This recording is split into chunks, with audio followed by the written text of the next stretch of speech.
కొంతమంది సోషల్ మీడియాలో పెడుతూ తెలుగుదేశంకి సంబంధించినటువంటి కార్యకర్తలు అవచ్చు, లేకపోతే వాళ్ళ అనుయాయులు కావచ్చు, చిరంజీవి గారిని ఆ రకంగా మాట్లాడడం చాలా బాధగా ఉంది. ఎందుకంటే ఇవాళ పవన్ కళ్యాణ్ అనే వ్యక్తి లేకపోతే తెలుగుదేశం పార్టీ లేదు, మొత్తం గెలిచే అవకాశమే లేదు. ఇవాళ పవన్ కళ్యాణ్ గారు అంత అండగా నిలబడ్డాడు కాబట్టి ఇవాళ తెలుగుదేశం పార్టీ అధికారంలోకి వచ్చి అది ఒక జవసత్వాలు సంపాదించుకుంది. లేకపోతే పవన్ కళ్యాణ్ లేకపోతే తెలుగుదేశం పార్టీకి అంత సీన్ లేదు. ఇది గుర్తుంచుకోండి. ఏం చేస్తున్నారంటే చిరంజీవి గారిని ఏదో తక్కువ చేసి మాట్లాడాలని, ఏదో రేవంత్ రెడ్డి గారు వస్తుంటే చిరంజీవి గారు కూర్చున్నారని, ఏదో ఆయన 10 సార్లు లేచెళ్తుంటే అందరూ 10 సార్లు ఎగుతారంటే రేవంత్ రెడ్డి గారు వచ్చిపోతుంటే ఆయన 4 సార్లు మాట్లాడడానికి వస్తుంటే అందరూ కూర్చునే ఉన్నారు. చిరంజీవి గారు అనే కదా అందరూ కూర్చునే ఉన్నారు. దాన్ని లాస్ట్ గౌరవం లేకుండా ఒక సీఎం వస్తుంటే కూడా లేచి నిలబడలేదనేటటువంటి కాంట్రవర్సీ లేపి అన్యాయంగా మాట్లాడారు చాలా మంది.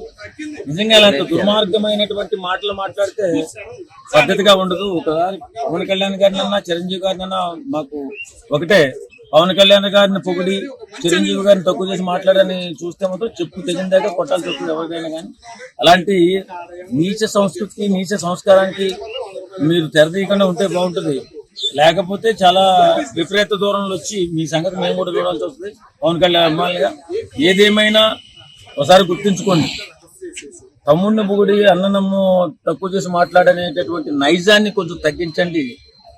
చాలా బాధగా ఉంది, చాలా ఇబ్బందిగా ఉంది, మాకు చాలా ఇబ్బందిగా ఉంది. మీరే ఇబ్బంది పడతారు తర్వాత.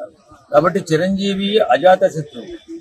ఆయన నడత చూసి ఎన్నో లక్షల కోట్ల కుటుంబాలు బ్రతుకు తెరువులు మార్చుకున్నటువంటి మహానుభావుడు చిరంజీవి గారు. అలాంటి వ్యక్తి ఎప్పుడు కూడా ఒక కాంట్రవర్సీ కానీ, ఒక వ్యక్తిని ఒక మాట అనడం ఆయనకు తెలియదు, ఆయన మాట పడ్డమే తప్ప. అలాంటి మహానుభావుని తీసుకొచ్చి ఇవాళ రాజకీయాల్లో ఏదో ట్రోల్ చేస్తూ విపరీతంగా మాట్లాడుతున్నారు. ఇలాంటి చిల్లర పనులు చేయకుండా ఉంటే బాగుంటది. మీకు చిరంజీవికి పగోడెవడు ఉంటాడు? అజాత శత్రువు.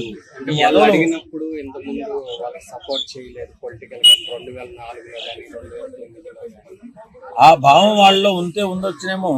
కాకపోతే ఏంటంటే అలాగా చిరంజీవిని అని మనుగడ సాగించాలంటే చాలా కష్టం.